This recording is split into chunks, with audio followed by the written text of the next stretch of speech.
안녕하세요. 수련탐구 생활의 해강입니다. 오늘은 26-2화 수련을 통한 기운 운용은 어떻게 하나요? 이제 그 운용 방법에 대해서 알아보는 시간입니다. 이전 시간에서는 수련을 통해서 기운 운용하는 것에 대한 기본 개념을 이야기하였습니다. 그래서 기운을 모으는 방법과 이제 기운을 사용하는 방법에 대해서 간략히 정리를 해보았고, 기운을 운용한다라는 것에 대해서 이번 시간에 좀 더 이해를 해보도록 하겠습니다. 기운을 사용하는 방법에 대해서 다시 한번 언급을 하자면, 먼저 기운을 운용하기 편한 자세를 취하고 호흡을 고릅니다. 그리고 첫째, 심법을 겁니다. 둘째, 기운을 생성합니다. 셋째, 기다립니다.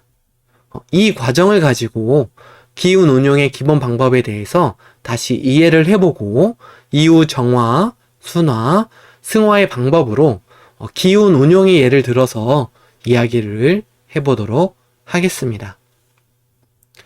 기운 운용의 기본 방법에 대해서 이야기를 해보도록 하겠습니다.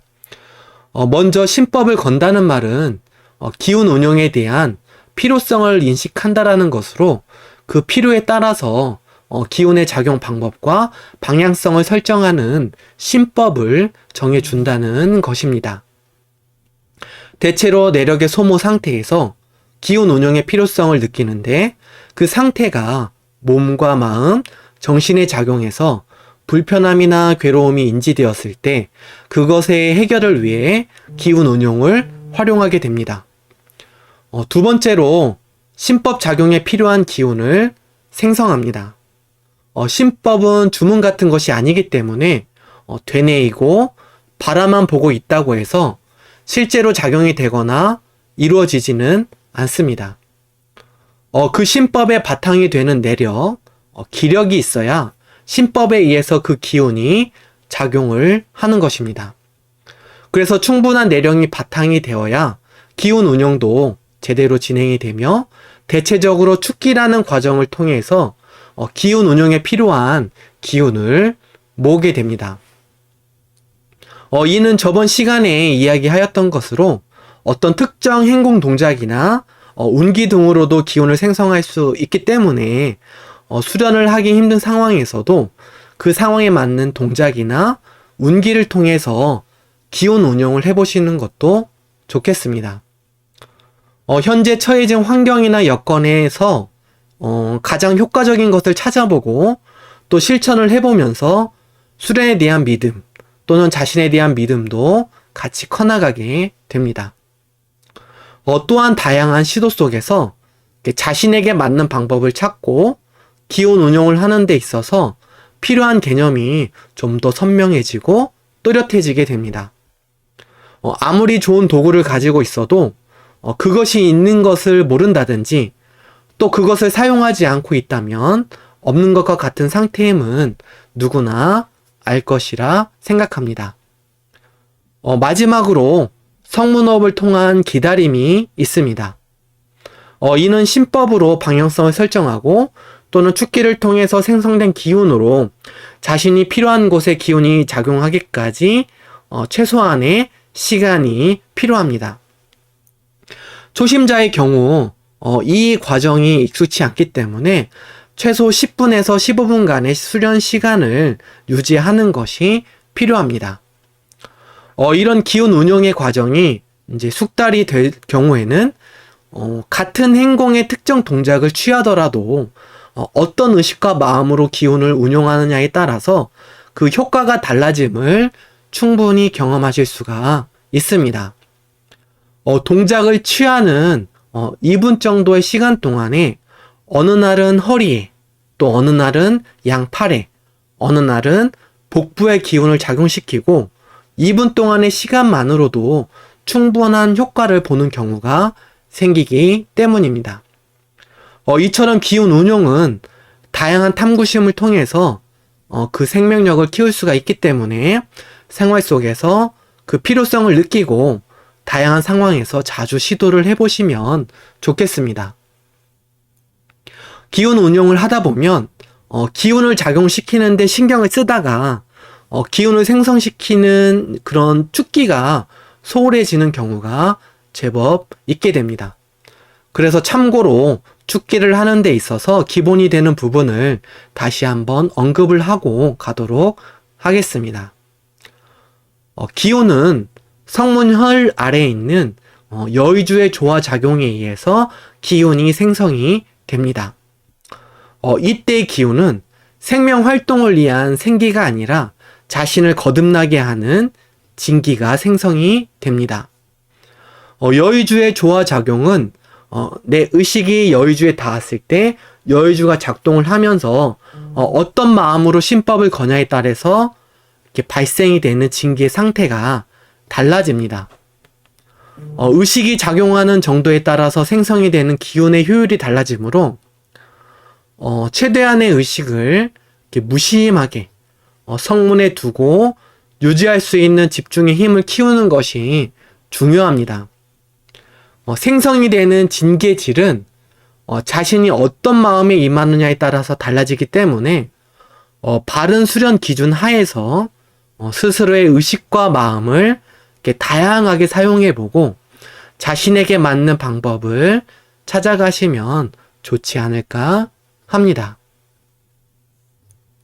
자, 다음으로 정화, 순화, 승화를 통한 기운 운용의 그런 이제 활용에 대해서 한번 예시를 들어서 이야기를 해보도록 하겠습니다.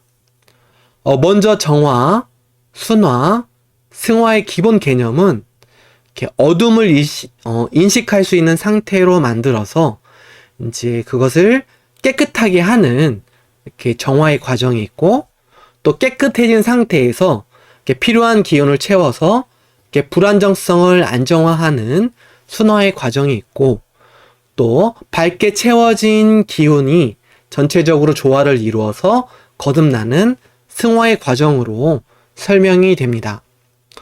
이를 활용해서 기운 운용을 하는 과정을 만들어 보도록 하겠습니다. 우선 현재 자신의 상태를 살펴보면서 기운 운영이 필요한지를 파악해 봅니다. 몸과 마음과 이렇게 정신에서 이렇게 불편함이나 괴로움이 인식이 돼서 기운 운영이 필요하다라고 느껴지면 불편한 곳을 살펴보고 그 원인을 탐구하면서 이렇게 불편함을 형성하는 요인들을 이렇게 충분히 인식할 수 있는 범위까지 한 곳으로 이렇게 집중을 해서 응집을 시킵니다. 응집해서 선명해진 그 어둠을 정리하는데 이때는 그 어둠을 이렇게 빼내거나 또 그것을 상쇄시킬 수 있는 기운을 이렇게 작용시키는 방법을 보통 사용합니다. 개인의 경험으로는 대체로 그 어둠을 이렇게 외부로 제거해냈을 때 이렇게 부작용이 없이 이렇게 내력의 소모가 덜한 방법이 되었던 것 같습니다. 이 어둠이 제거가 되어서 공백이 생기고 또 불안정성이 생긴 만큼 그곳에 필요한 기운을 이제 선정을 해가지고 이렇게 채워주고 안정을 시켜줍니다. 기운을 채우고 안정을 시킨 상태에서 그 기운이 전체적으로 주변과 어우러져서 조화를 이룰 수 있도록 해주면 정화 이전의 상태보다 더 거듭난 상태로 변화가 일어나게 되겠습니다. 이는 기감이 단련된 정도만큼 기운의 작용에 대해서 충분히 인식할 수가 있기 때문에 그래서 기감이 충분히 훈련이 되어야 수련의 재미도 커지고 수련의 이치도 또 경험과 체득으로 이해하기가 또 수월해지고 또 변화시킨 것에 대해서 스스로의 성취감과 이렇게 만족감도 커지게 됩니다. 이런 과정이 기운 운용을 통해서 실제로 변화된 것을 인식하는 과정이기도 하고 또 처음에 자신의 상태를 제대로 인식을 해야지만이 기운 운용을 통해서 일어나는 변화도 좀 더 명확하게 재인식할 수가 있겠습니다. 마지막으로 다시 정리를 해보자면 수련을 통한 기운의 운용은 먼저 필요한 자신의 상태를 있는 그대로 인식을 하는 데서 시작을 합니다. 그러고 난 뒤에 첫째, 신법을 겁니다. 둘째, 기운을 생성합니다. 셋째, 기다립니다. 이런 기본 개념을 이해하고 그것을 이해한 정도만큼 자신의 삶 속에서 필요에 따라서 다양하게 응용해보고 적용을 해보면서 그 깊이를 만들어 나가보시면 될 것 같습니다. 그리고 기운을 생성하고 운용하는 이런 모든 과정은 괴로움을 극복해 나가는 과정이기도 합니다. 삶의 괴로움은 이렇게 그 괴로움으로 스스로를 돌아보게 해서 성찰과 탐구를 하게 하고 성찰과 탐구를 통해서 스스로를 깨닫게 합니다. 깨달은 그것을 실제로 실천을 할 때 존재는 거듭나게 되는데 수련은 이런 각각의 과정들 속에서 이렇게 도움을 주는 효과와 효율이 높은 도구라고 보시면 될 것 같습니다. 이런 힘이 자신에게 있음을 인지인식하고 배우고 익힌 이렇게 작은 것 하나라도 이렇게 자주 시도해보고 삶에서 사용해보면서 이렇게 더욱 자신에게 이렇게 자신의 힘에 익숙해지고 능숙해지게 된다면 자신이 자신답게 이렇게 드러나고 또 자신의 가치도 세상에 온전하게 이렇게 펼쳐지게 될 것입니다. 기운 운용의 과정처럼 많은 수련인들이 자신이 세상에서 어둠을 밝히는 존재, 또 이렇게 안정을 시키는 존재, 또 거듭나게 하는 그런 존재가 됐음을 이해하고 실천을 통해서 경험과 체득으로 자신부터가 자신을 믿고 또 칭찬하고 격려하면서 자신다워질 수 있게끔 그렇게 되기를 응원하면서 오늘은 이상으로 마무리하겠습니다. 감사합니다.